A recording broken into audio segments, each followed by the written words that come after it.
Hey, dude! This episode of the GameOverGreggy show is brought to you by Mac Weldon. Stop dressing like Kevin and start dressing like Tim. I'm so sorry, Kevin. They let me write the ad. That's right! You'll look stylish and hip and not like Mick Foley after he retired.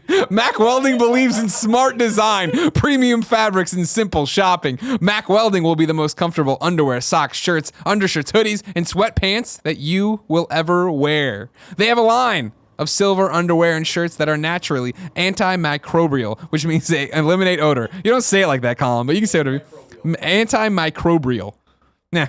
They want you to be comfortable. So if you don't like your first pair, you can keep it, and they'll still refund you, no questions asked. Go to MacWeldon.com and get 20% off using the promo code Greggy. Be a Tim, don't be a Kevin. Why? Because they let me write the ad.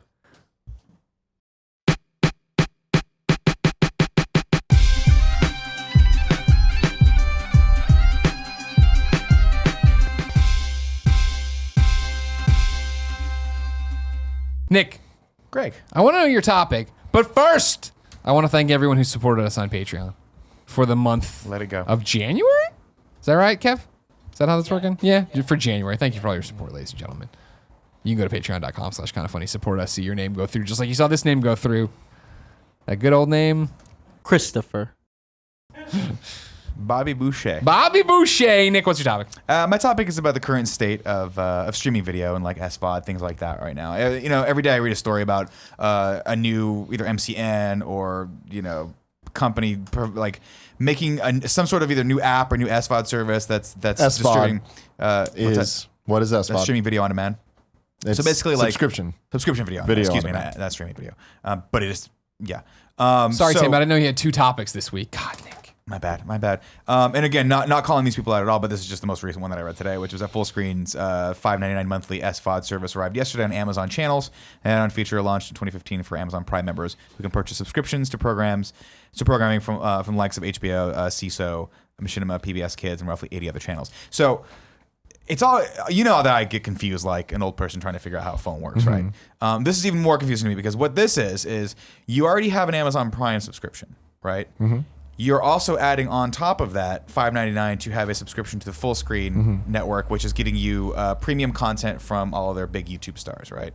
Stars that started on another platform that are now going to this platform. So it's all getting very confusing. I'm not saying it's right or wrong. I just wanted to see where your guys' heads were with everything and if you can wrap your brains around all this, because what Amazon is doing is very interesting. It's almost like a Comcast cable. Well, that's what it is. I mean, so we've talked about this topic in roundabout ways many times over the years, but I think that what you're specifically talking about now is the fact that it is 2017 and it's no longer can you cut cable? Are you going to cut cable?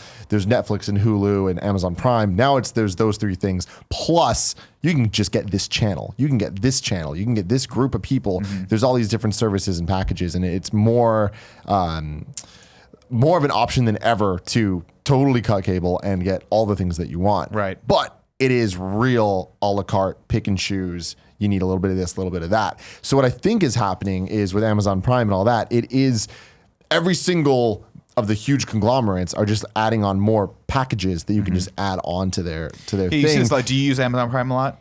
I use Amazon Prime. I don't use the video service. Okay, I started using it more and more because, of course, I'm addicted to blading through things and never actually watching any of them. And timeout. I don't know if you caught this. Unsolved Mysteries on there now. Fucking awesome. Robert Stack. There it is. Good evening. So there's lots of stuff that pops up, and so I add it to the queue, and then when I go to watch it, it's like indie documentaries, indie movies, things like that say Amazon Prime, but you go to watch it and it says no, you need to have a subscription. It's not even Stars. It's like small, obscure, like the indie channel, or the indie movies subscription. It's $5.99.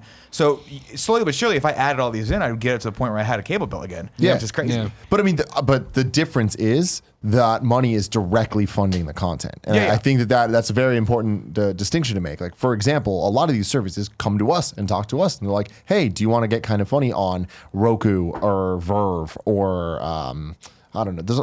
We're getting emails all the time is it about directly this. funding the content? Or Oh, wait. We're on Roku. 10% of it going to the content creators and the other 90% going to the infrastructure of what Amazon Prime is trying to do. Well, yeah. I mean, obviously the money doesn't just go 100% to the creators, but it's like I'm sure more goes to the creators than cable would give. to creators. Sure. And it's also the gateways are open for people to be able to do that. And in addition to that, a lot of the platforms fund content to be made. Like Fullscreen, for example, would fund creators to make projects that are exclusive. So it's like they're getting money to make things that is where the money is going. So that is why the $5 subscription. It's what we do on Patreon, but it's more of a condensed service. So it gets complicated when it's like, even if I really liked Rooster Teeth content, you can no longer just get Rooster Teeth content on YouTube and be totally cool. You need to have the Rooster Teeth first thing, but then also they're going to have some exclusive stuff on Verve or on whatever. So it gets, but that's just the world we live in now, where it's just like you need to pay for what you want instead of paying for everything you don't want and just, watching TV as it's on. But are you still, but on a meta level, aren't you still, isn't that sort of replicating the old system that necessarily didn't work? Like you're still, like so you're paying for full screen, right? But and again, not calling out full screen, this is just the most recent example. I'm sure their app's fine.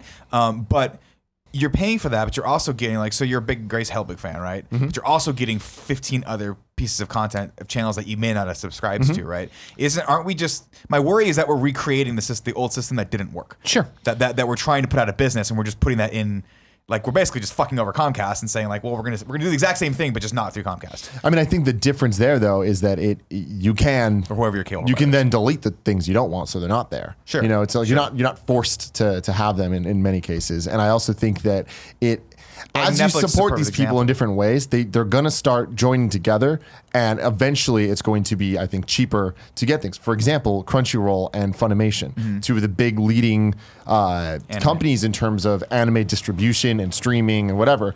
Them joining together and joining forces, it's not going to be an overnight thing. Sure. But once that actually becomes a full-on deal where it's like it is just one thing and they are one company, it's like that could be awesome because then all of the anime stuff's in one place, right? And I think that is going to make things better instead of having to have two subscription services to each one of those, right? That can't happen until each one is funded a certain amount to be able to have the infrastructure and understanding of what it means to be a streaming service versus a distribution service, and have content that you can just watch versus you have to download. And like there's all these like weird semantics that I think everyone's trying to figure out at the same time. And obviously there's a lot of money to be made. So it's like, I think that everyone's realizing that with Comcast, you either have if you're in the Bay Area, you either have Comcast or you have AT&T.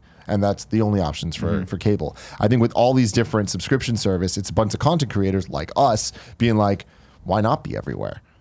We're a bit more focused on, we have Patreon and that's what we want to focus on, and we want to kind of. But that's a great example, right? Of like you brought up Rooster Teeth, right? Where you can see a lot of their content outside of Rooster Teeth, their YouTube channel or their .com or behind. But primarily, if you're an RT fan, like you're going to be really incentivized to do Rooster Teeth first, right? Which is like you want that content, you want that early access to that content. You're going straight there.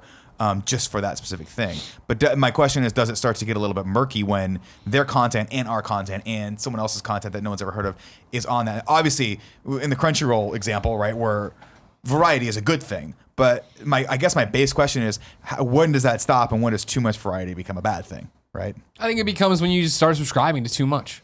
You know what I mean? Which I think I already had. And that was the thing. I hit that point about a month ago. I remember, when this was can you cut cable and and I started looking into it. I realized like to get ESPN and to get HBO and to get the AMC, like the things that would matter to me, even if I was just buying them off of iTunes the next day, like you're talking about with you know what I mean? Like you quickly run that and you're like, well, fuck. It's going to be really close to a cable bill already because our cable bill, the least expensive part of it's the cable. It's the internet that costs so much. You know what I mean? Yeah. And so that's the big question of like, how do you balance it? How do you juggle it and do it? And this is, I know, blasphemy, of course, but honestly, a shout out to Comcast on what they are doing with that Xfinity thing. I thought it was pretty dope. When it came out and they were talking about it, I was like, this is going to be a bunch of bullshit, blah, blah, blah. The amount of times I've been on the road and something I want on my DVR is there and I open up my app and I download it to the app and I watch it on a plane. Now, the number of times I try that and it's like, can't do it right now and I have to like do it 4 or 5 times and then it works. Great. But I mean, still, we're light years ahead of where I thought I'd be. The amount of times I'll be out and somebody else, like the XFL is a great example. Like we were on our way to Sydney and people were like, oh man, it's fun. I opened up my phone, pinged over to my cable box, said record it. It recorded it on the hotel Wi-Fi, downloaded it, you know what I mean? Like jump through the hoops to make it happen, and it happened. It actually worked the way it's supposed to work. Like that's awesome. And for me, that alleviated a lot of it. And the fact that suddenly the only way Comcast could get better for me right now on a cable provider, obviously I want cheaper, faster internet all the time and I want it to be super stable and blah, blah, would be the fact that they had a PlayStation or Xbox app. where I could watch it. Because there's just those few times where it is, I'm in bed, Colin's in the living room playing a game or whatever, and I want to watch Supergirl or Walking Dead or whatever, and it's on the DVR, but I don't watch it on my iPad. I want to put it to the TV, and I don't want to fucking get a dongle and do this. I mean, that's a huge issue we're running into as well, is when there is all these different apps and these different services, it's we run into issues when we have so many devices and those apps aren't available on all devices. So you really do need, there has to be a bunch of different options based on stupid licensing and stupid tech stuff where they can't have this app on this system for whatever fucking reason, right? Like not being able to watch HBO on PS4, which I heard they fixed now, but still, there's all these like weird ass issues that it's like, I don't know why that's an For me, issue, it was but Rooster Teeth. bothers somebody. When Day 5 premiered, I was like, oh, fuck, Day 5 sounded awesome. I can't wait to watch it. And I jumped on YouTube on my PS4 and it's not there. It's RT. Okay, great. There's no PlayStation 4 Rooster Teeth app. Of course not. Okay, well, I go through all right, I can't. Oh, I got the mobile phone. Okay, it's freezing and crashing. Okay, I'll go. Okay, fine. I'm just watching on my computer on my laptop while I eat dinner at the table. And that's the thing. And again, now Rooster Teeth does have an app on Xbox. Doesn't have one on PlayStation. So it's like if you have an Xbox. Bernie, get your head out of your ass. That's when there's the problem lies of like last night, for example, Gia wanted to watch Bachelor, and that's on ABC. So I was like, all right, cool. If any of my devices have an ABC app, I'll be able to log in using someone's Comcast and be able to watch this shit, right? None of them had an ABC app. I'm like, how does ABC not have an app on either my smart TV, the Xbox One, my PlayStation 4, Wii U? Like, none of this. I think we all know why they're not on Wii U. Like, I just like, I'm like, it's insane to me that like something like ABC, it has an app on a phone and an iPad, but not on any of these other services. But that's where we're at, where it's like we do have, but there's Hulu and there's Netflix or there's CBS or all these other channels, and AMC has its thing, but it's only available in certain places. And so you use PlayStation View, right? So that's the thing is I subscribed for a free trial for PlayStation View, which forever has just been like a joke. I'm like, who the fuck would want to do this? And really, it's just cable. You just use your PlayStation. So it's just like, it's live TV and you can DVR and all that stuff. And I tried it. I'm like, I'm surprised by how cheap it is for what you get from it. But again, it's another thing of you're just adding packages and packages and packages of how many channels you get. And I mean, it literally is just cable. Right. You're just not dealing with Comcast. Fascinating. So I think the big thing we have to keep in mind is the same argument I make with persistent online games and MMOs and whatever, is that there's only so many competitors that can survive, and eventually and it's not many. Like half the things that, like almost all of the VOD things that are coming off YouTube, not going to survive. A lot of these smaller things that are happening, are not going to survive. Netflix, Amazon Prime, and Hulu suck up so much of the oxygen, just like World at Warcraft and Call of Duty and all these things suck up all of the energy and the division out of all the energy out of all these other games, all the 100 other games it kills. And the same thing is going to happen here. I think the a la carte approach is interesting. I think the bigger tangential thing we have to keep an eye on is what happens with net neutrality, which can destroy this. What happened, even with Comcast 1 terabyte limits now, Comcast is totally fighting fire with fire, which I respect from a corporate level, because they are looking at it and being like, we're fucked. Like ultimately, 5G and future technologies are not even going to require wired internet at all. Yeah. So that's going to cut them out. And then you don't want your TV and your phone service already. So now they're out, which is why they've merged with the NBC Universal and stuff to make themselves relevant. And why all these companies are lobbying so hard for basically different tiered pipelines on the internet in order to stymie and throttle your internet usage so you don't use these programs. So there's a lot of like tangential shit that is very important in this conversation, but it is the same as any market. There's only so much oxygen for these things. Netflix and Amazon Prime are not going anywhere. I think Amazon Prime is actually the best value out of all of them. That people are going to have to get used to, I think. The idea, I talk about this a little bit in Colin Was Right this week, and I haven't recorded it yet, but by the time you see this, you would have already been live. And I go on about mobile gaming and how much of a plague it's been to gaming, and how it's kind of infected the way we look at video games and the way we pay for them and the way we interact with them and the way we discover them and all those kinds of things. And we have to be very careful about this kind of knowledge that we deserve things for as low a price as possible or for free. And I think what we're going to end up coming in the future, and we already see this with Showtime, we see this with Starz, we see this with HBO, is the a la carte purchases along with these kind of $8.99, $9.99, maybe $19.99 one day kind of all-encompassing services, and then the supplemental individual a la carte purchase of individual shows.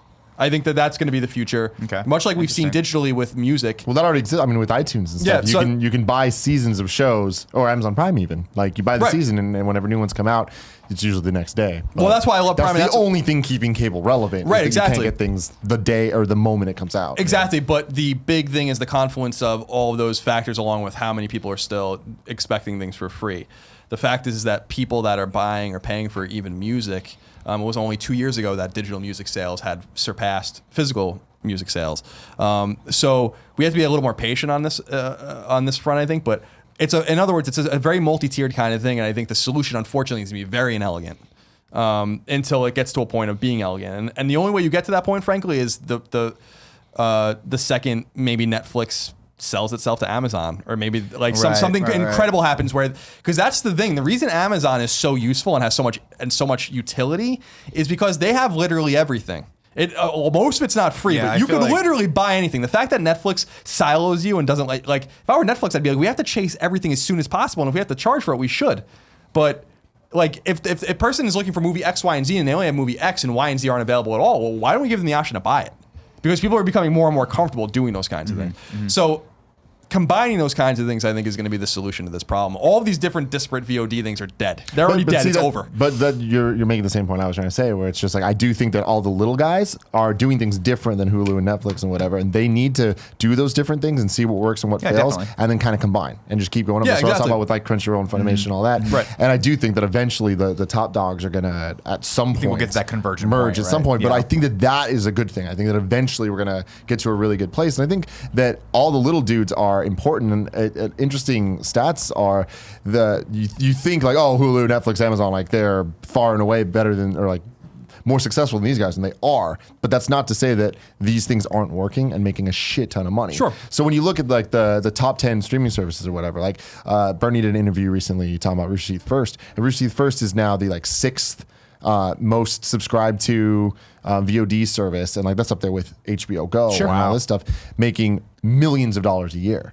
And like that's nuts, because it is just Rooster Teeth. Like in the grand scheme of things, Rooster Teeth is small. You know, combine that with a lot of these other things, because also Rooster Teeth is part of full screen. I wonder where full screen's going to fit into there. So when you start adding it all together, it's like these small dudes are going to be making a lot of money from different pots. And once those pots kind of combine, that could be the next thing. So it could be Netflix, Hulu, and then whatever the one other thing is. Right. And we've already seen that sort of progression with the MCN networks, right? Where they started as a bunch of little disparate little silos, and now they've they're basically eat each other up. Yeah, they're all eating each other up. There's only a few left. It's the only way to survive. It's the same thing you even saw in video game journalism, for instance, IGN buying everything. UGO and 1UP and all these kinds of things. These things don't survive. That's what I was trying to These things don't survive, or GameSpy, whatever. They don't survive, but their essence is kind of, like Animusha style, kind of sucked in you. I will say the two things, again, you have to keep an eye on that are going to stymie this and are big solutions. The biggest moneymaker on television is sports. Now, by a fucking mile, based on investment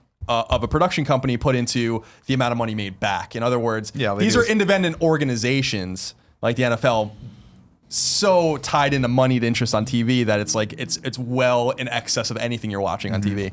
They have to figure out an elegant solution for this eventually. And and some of these leagues have sucked it up already and are fine. The MLB, for instance, has long been on the internet with radio and with TV. I mean, I was watching Yankee games in college streaming, which is incredible considering it was like 2004, 2005. Yep. And the NFL is the most Byzantine, draconian bullshit backwards thing. They like won't let you do anything, with their game.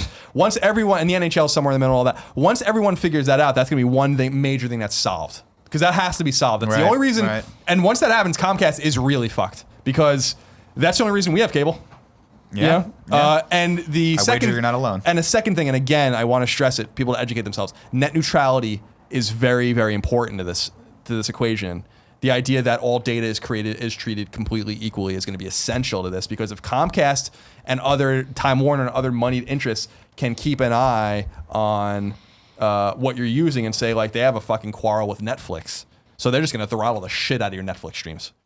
But they have no problem with Amazon, so they're gonna let you get the top, the better. But you got to keep an eye on that. If these things go fucking pear shaped in the next few years or whatever, it's going to blow all this shit up, including this. Like, I'm not going to say these things won't bits. It's going to negatively affect Kind of Funny. It's going to fucking kill Netflix and all these other places. Remember, Netflix uses something like a third of all American bandwidth, which is like fucking insane. And Comcast looks at that and is like, Netflix needs to start paying for the bandwidth. And everyone else is saying we already pay you for the bandwidth. Doesn't matter how we use it. Right. This is a philosophical conundrum that needs to be solved and will be solved in the coming years. Keep a very close eye on it. Yeah. I mean, there's already issues on the mobile side with all this stuff, where it's just like they'll throttle video services or whatever. I don't like it.